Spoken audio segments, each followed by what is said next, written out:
এগুলো তো আমার পছন্দের ফ্লাওয়ার আর চকলেট। কে দিয়েছে? কই, কেউ তো নেই এখানে। রিনি যে বললো বাইরে দাঁড়িয়ে আছে।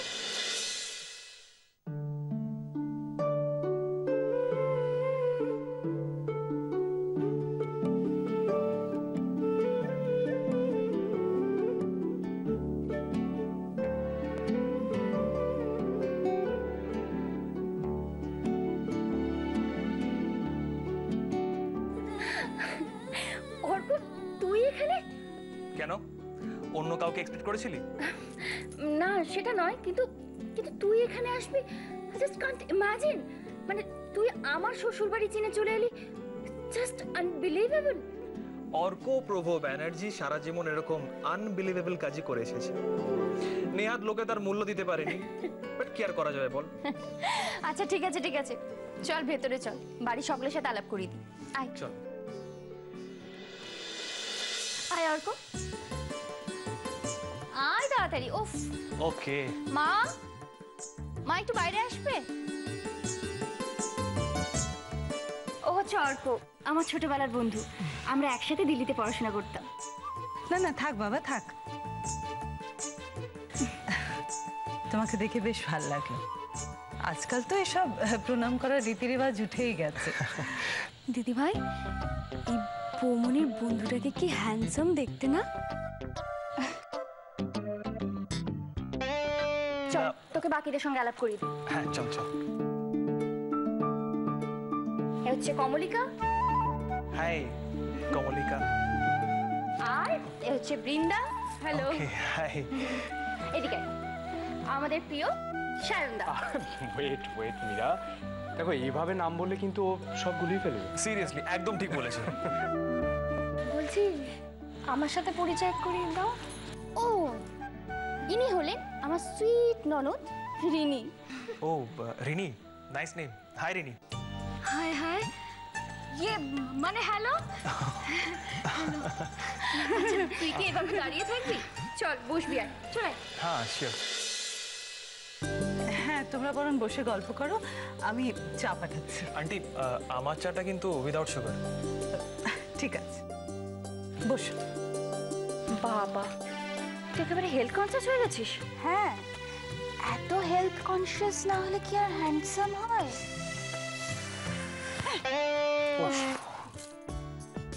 আচ্ছা আমাকে একটা কথা বলতো, তুই আমার শ্বশুর বাড়িটা চিনে এলি কি করে? ভেরি সিম্পল, গুগল সার্চ করলাম আর চলে এলাম। রিয়েলি? Good joke. থ্যাঙ্কস। এই আর কি মারিস না। আচ্ছা তোর বাড়ির লোক কেমন আছে, আর তোর কাজ কেমন চলছে?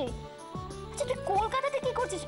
কোনো কাজ আছে বা? আরে আরে পেশেন্স বাড়ি পেশেন্স, আমি তোর সব প্রশ্নের উত্তর দেবো। আগে বল মিস্টার মীরা মিত্র কোথায়?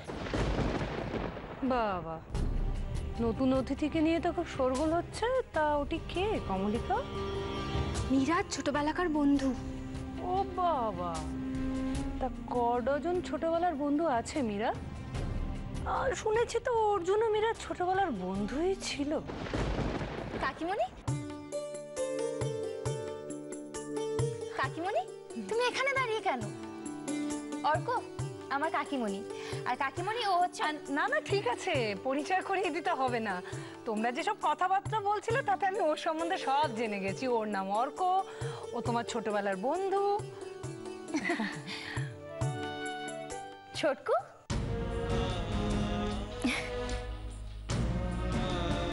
আচ্ছা তুমি কোথায় ছিলে এতক্ষণ?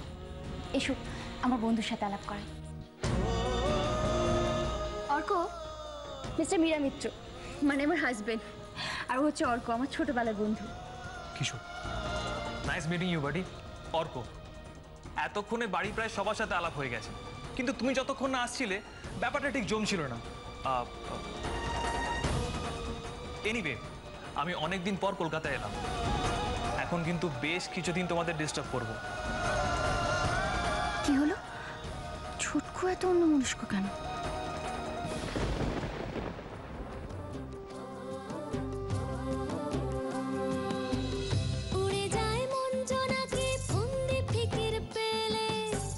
চলে যায় অন্য দেশে।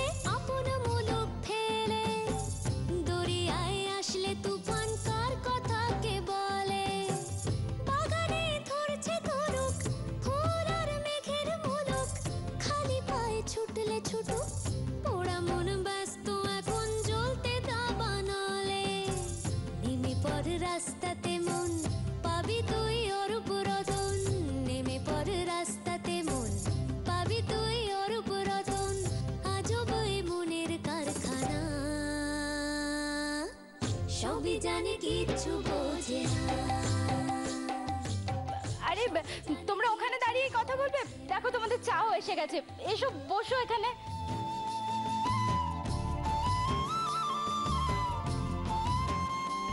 গিন্নিমা তোমাদের জন্য চা করে পাঠিয়েছে, সবার মিষ্টি দিয়ে চা, আর শুধু অর্ক দাদা বাবুরটা মিষ্টি ছাড়া চা।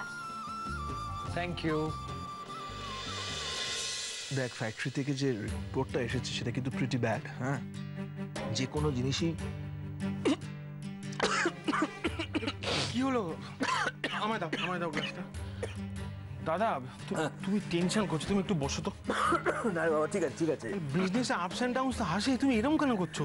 শোন ব্যাপারটা শোন, আসলে আমি এমনি করছি না, কারণ আমি বুঝতে পারছি যে কোথাও একটা ভীষণ গোলমাল হচ্ছে আমাদের, আর খুব খুব ক্রিটিক্যাল একটা অবস্থায় রয়েছি এখন, যে কোনো সময় খুব খারাপ একটা কিছু হয়ে যাবে। আমি জানি দাদা। তুই জানিস না কিছু। এই যে এই ব্যবসাটা আমার সন্তানের মতো, একে আমি তিল করে বড় করেছি, একটু করে বড় করেছি। দাদা আমি শোন, আমার এই বাড়ি গাড়ি সম্পত্তি স্ট্যাটাস যা সবকিছু সমস্ত কিছু তো এই ব্যবসাটা। দাদা তুমি এত টেনশন করো না তো, একটু রেস্ট নাও। তুমি যদি এখন অসুস্থ হয়ে পড়ো তখন তো আরেকটা সমস্যা হবে, আর তাছাড়া আমরা তো সবাই আছি নাকি? কি হবে থেকে? এ থাকার কোনো মূল্য নেই, এমনকি আমি যে আছি এটারও কোনো মূল্য নেই। সব থেকে বেশি যার থাকার দরকার ছিল সে লোকটাই নেই। কে বলতো? জগদীশ পটুয়া।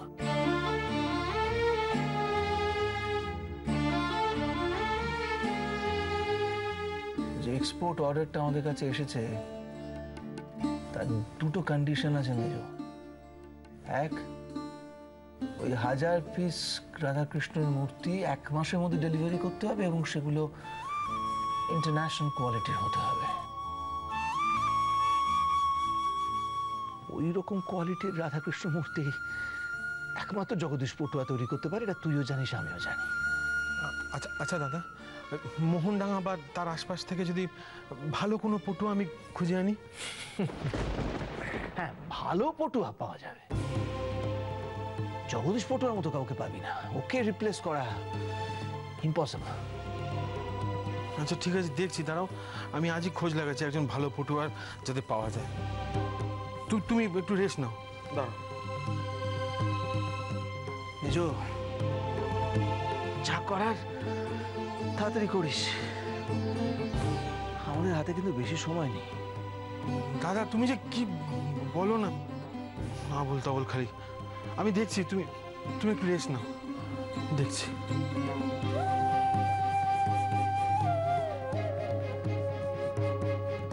তোমাদের কাছে আমায় শিখতে হবে, তোমাদের কাছে। Manager, security! আমায় শেখাবে না কোনটা আমার অধিকার, কোনটা ঘাড় ধাক্কা দিয়ে বার করে দাও, আমাকে শেখাবে। কিশোরকে মোহনডাঙ্গা পাঠানোটাই সর্বনাশ হলো, ওকে না পাঠালে আজ এই অবস্থা হতো না। সব শেষ হয়ে গেল, সব শেষ হয়ে গেল। এখন যা অবস্থা, তো ভয় করছে যে আর কোনোদিন ঘুরে দাঁড়াতে পারবো তো।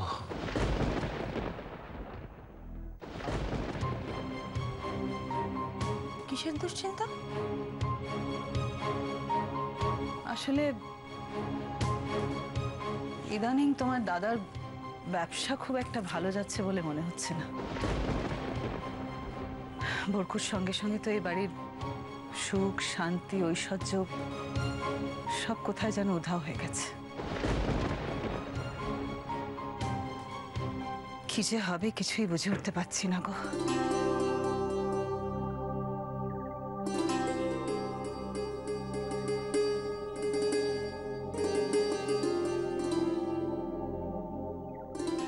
এত চিন্তা কেন করছো?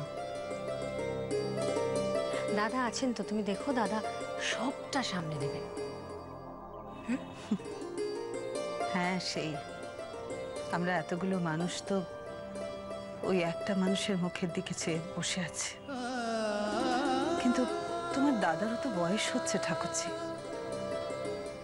ও একা কদিনই বা সামলাতে পারবে বলো তো?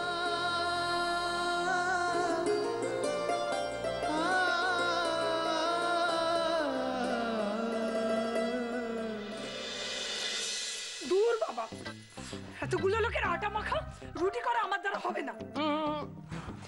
এখন তোমায় হবে না, পারবো না এসব বললে চলবে না মা। দায়িত্বটা যখন তুমি একবার নিয়েছো, কি অবস্থা দেখি, তখন এসব তোমাকেই করতে হবে। সত্যি কি কুক্ষণে যে দায়িত্বটা নিয়েছিলাম, সবই ঠাকুরজির কারসাজি। আমি কি কিছু বুঝি না?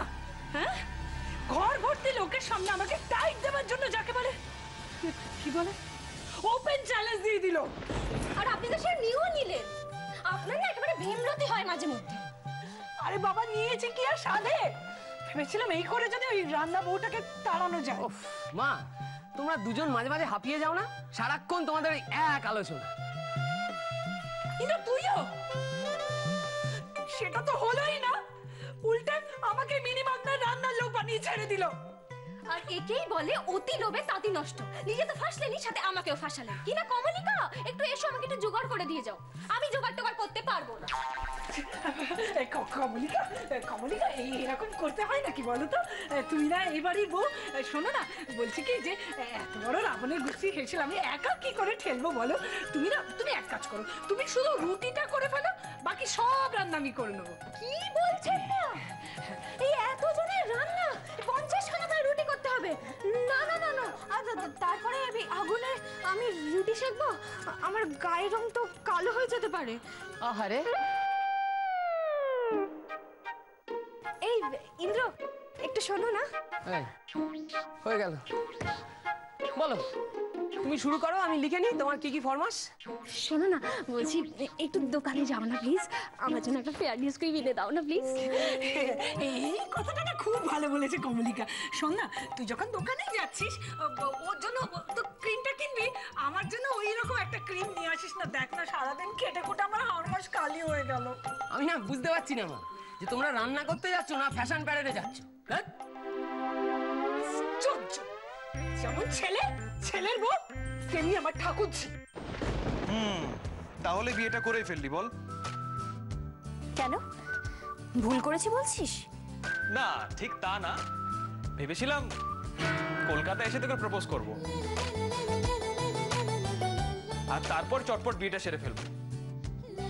তোকে বিয়ে করব আমি? দেখ অর্ক, আমার না এখনো এতটাও খারাপ সময় আসেনি, বুঝলি? কেন রে, আমি কিসে কম?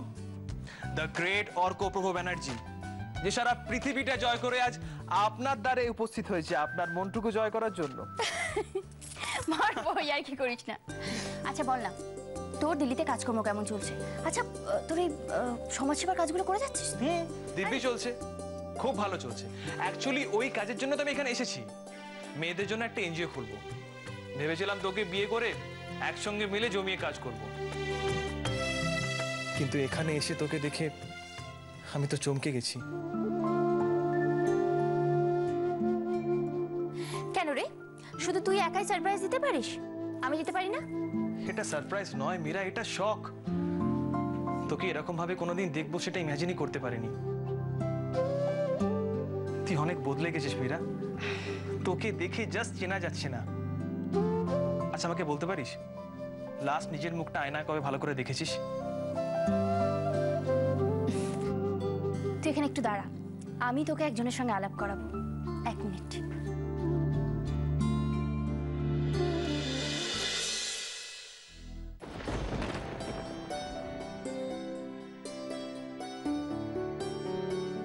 দেখ তো, চিনতে পারিস কিনা?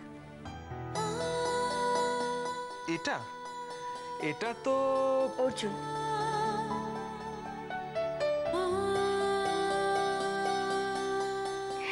আমি তোকে এর কথা অনেকবার বলেছি।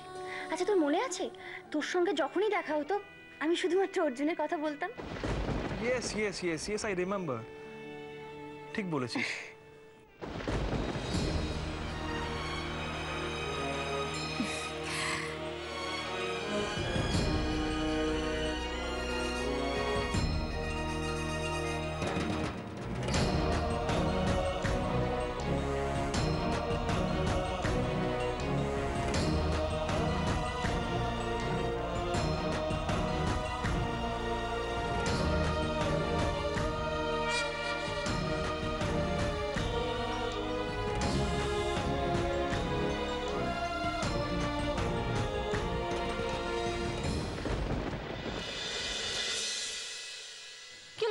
বসলে কেন? এসো।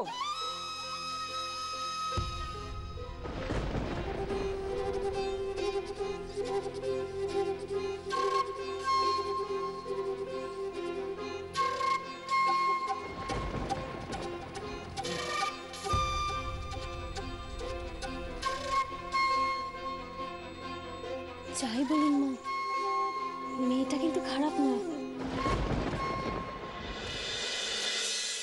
দেখো আমি তোমাদেরকে হঠাৎ করে ডেকে পাঠিয়েছি। It's against my principal. কারণ বাড়িতে এর আগে আমি কখনো ব্যবসার কথাবার্তা আমি বলিনি, আমার ভালো লাগে না। কিন্তু আজ এমন একটা পরিস্থিতি তৈরি হয়েছে যে এই আমার ব্যবসা আর আমার বাড়ি এই দুটোই একে অপরের সঙ্গে ওতপ্রোতভাবে জড়িয়ে গেছে।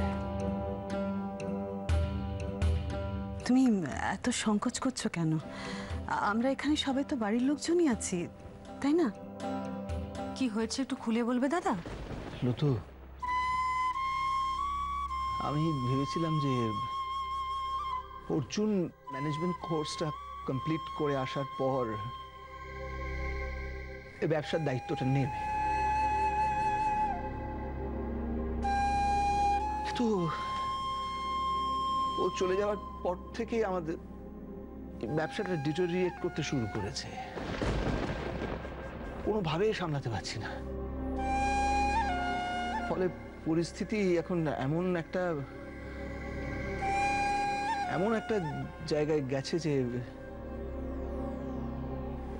এই বাড়িটা মর্টগেজ রাখতে হয়েছে।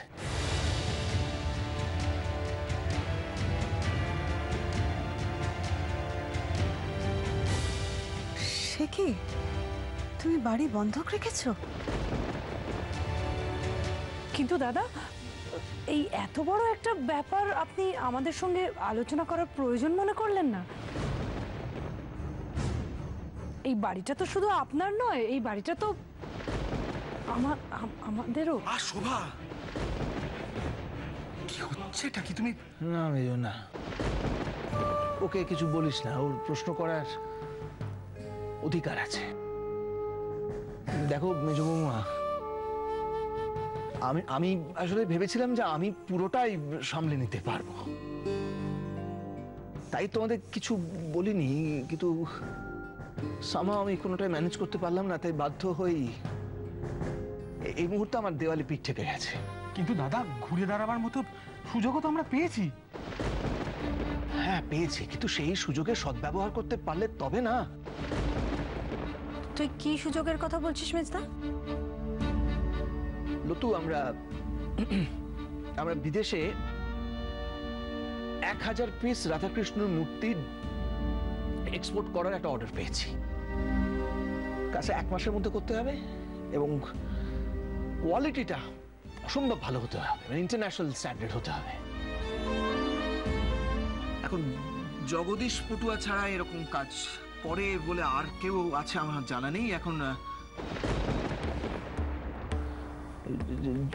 জগদীশ পটুয়া কোথায় আমি জানি না, মানে আমরা কোনো খবর রাখি না, তো ফলে আমি বুঝতে পারছি না এই কাজটা কি করে হবে। আর এই অর্ডারটা যদি আমরা সাপ্লাই করতে না পারি তাহলে মাথার উপর ছাদটা থাকবে কিনা আমার সন্দেহ। হ্যাঁ লতু, আমি অবশ্য দাদাকে বলেছি যে একজন ভালো পটুয়ার খোঁজ আমি এনে দেবো। শোন, আমার যেটা পরিষ্কার মনে হচ্ছে যে অন্য কোনো পটুয়াকে দিয়ে হবে না। জগদীশ পটুয়া কাজটা করতে পারলে হতো, নাহলে আর কারো পক্ষে এই কাজটা করা ইটস ইম্পসিবল। আমি পারবো।